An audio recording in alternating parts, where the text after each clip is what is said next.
जरा सोचो, अचानक से तुम्हारे कमरे में रखे बेजान खिलौने जिंदा हो उठें और तुम्हारी जान के दुश्मन बन जाएं। कुछ ऐसा ही होता है हमारी आज की कहानी में। कहानी की शुरुआत में हम एक कातिल को देखते हैं जिसका नाम है रेनशॉ। एक रात वो अपनी गाड़ी लेकर हैंस मॉरिस नाम के एक आदमी की हवेली पर पहुंचा।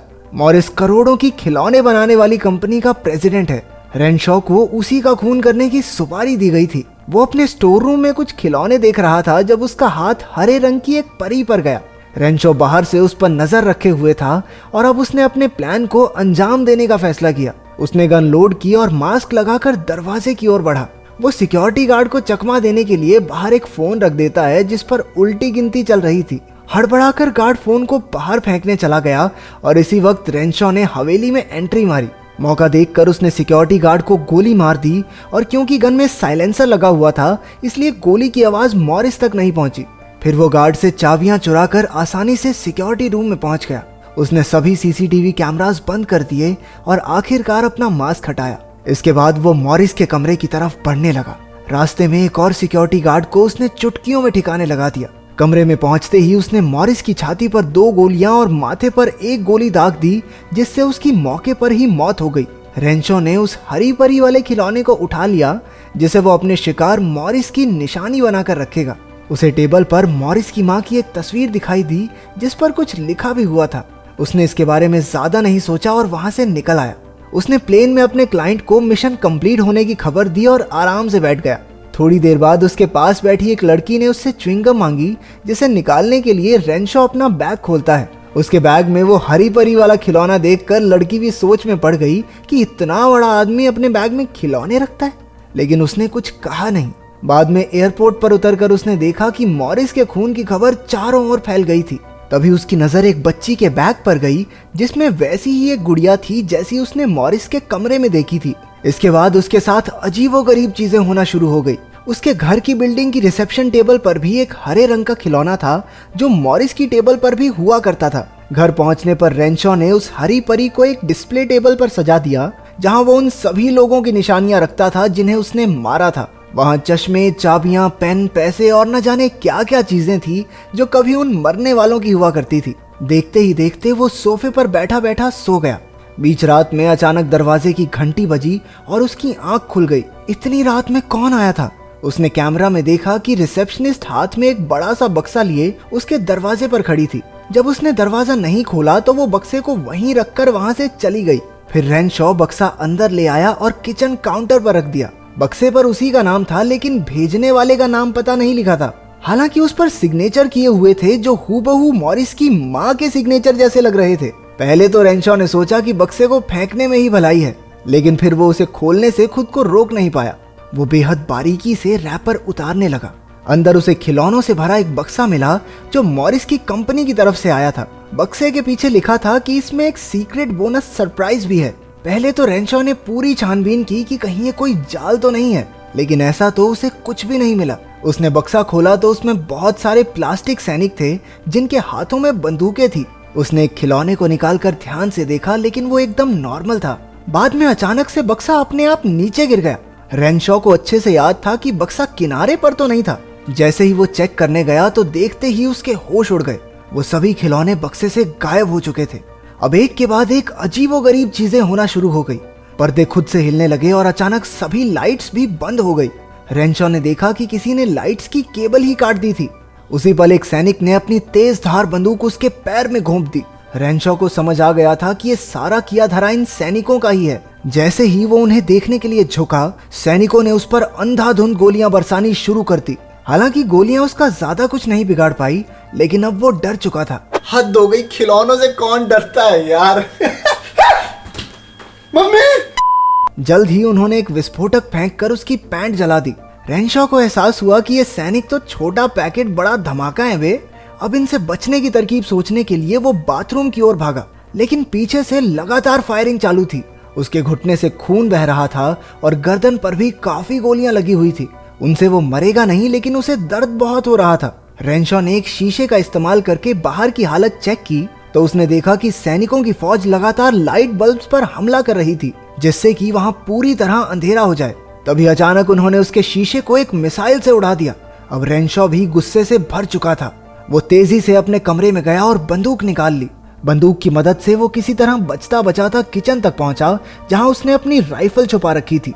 उसने राइफल निकाली और लगातार फायरिंग शुरू कर दी। कुछ ही सेकंडों में चारों ओर सन्नाटा छा गया। सभी सैनिक डरकर छुप गए थे। रेंशॉ ने इसी मौके का फायदा उठाकर पूरा सोफा ही पलट दिया, जहां उसे कई सैनिकों की लाशें मिली। जो बच गए थे वो बाकियों को उठाकर जीप में डाल रहे थे। रेंशॉ फटी आंखों से बस देखता ही रहा। उसे यकीन ही नहीं हो रहा था कि ये हकीकत है। जैसे ही सैनिक भागने लगे, उसने जितना हो सके सबको अपने पैरों तले दबा दिया। कुछ तो अब भी उस पर फायरिंग कर रहे थे, लेकिन जब रेंशॉ ने एक गोली चलाई तो उसकी वाइब्रेशन से आधे सैनिक दूर जा गिरे। लेकिन हमला अभी खत्म नहीं हुआ था। कुछ ही देर में 3 आर्मी हेलीकॉप्टर्स उड़ते हुए आए और आग के गोलों से हमला कर दिया। रेंशॉ जैसे तैसे उनसे बचने में कामयाब हो गया। फिर उन्होंने अपनी असली ताकत दिखाते हुए उस पर धड़ाधड़ मिसाइलें दागनी शुरू कर दी। रेंशॉ भागकर अपने बाथरूम में पहुंचा और खुद को लॉक कर दिया। शीशे में खुद को देखते ही उसका सर चकरा गया। उसके चेहरे और शरीर पर बहुत सारे कट्स और जख्मों के निशान थे। उसने अल्कोहल लगाकर अपनी मरहम पट्टी करने की कोशिश की, लेकिन तभी अचानक से एक गोला दरवाजे को चीरता हुआ अंदर आ गिरा। साथ ही एक हेलीकॉप्टर अंदर आया और रेंशॉ पर हमले एक बार फिर से शुरू हो गए। अब पानी सर से ऊपर जा चुका था, इसलिए रेंशॉ ने ना आव देखा ना ताव और एक तौलिया लेकर हेलीकॉप्टर को पकड़ लिया। उसने मार मार कर हेलीकॉप्टर को पूरी तरह तबाह कर दिया। इसके बाद वो बचे खुचे टुकड़े उठाकर उन्हें फ्लश कर देता है, लेकिन सैनिक अभी भी हार नहीं मान रहे थे। आखिरकार उसने एक हेयर ड्रायर टॉयलेट में डाला, जिससे सारे सैनिक मर गए। बाहर से एक सैनिक ने नोट सरकाया, जिस पर लिखा था, खुद को हमारे हवाले कर दो। उनकी चालाकी देखकर रेंशॉ भी हैरान रह गया और उसने भी जवाब में लिख दिया, भाड़ में जाओ सालों, हट। पर जब वो कागज वापस रखने गया तब उसे समझ आया कि ये तो उनकी एक चाल थी। खिलौनों की पूरी फौज टैंक्स के साथ हमला करने को तैयार खड़ी थी। उनके जोरदार हमले से दरवाजे के चीथड़े उड़ गए और अब रेंशॉ सीधा उनके निशाने पर था। अपनी जान बचाने के लिए वो खिड़की से बाहर निकल गया, लेकिन बेचारा 14th फ्लोर से कूद भी नहीं सकता था। आगे कुआं तो पीछे खाई। अब वो फूक फूक कर कदम रख रहा था। अचानक एक हेलीकॉप्टर ने फिर से उस पर हमला कर दिया। खिलौने उसे नीचे गिराने ही वाले थे कि रेंशॉ ने एक शॉट में हेलीकॉप्टर को मार गिराया। आखिरकार बालकनी तक पहुंचकर उसने चैन की सांस ली, लेकिन अंदर बैठे सैनिक खिड़की पर बंदूक ताने एकदम तैयार खड़े थे। तभी उसके दिमाग में एक तरकीब आई।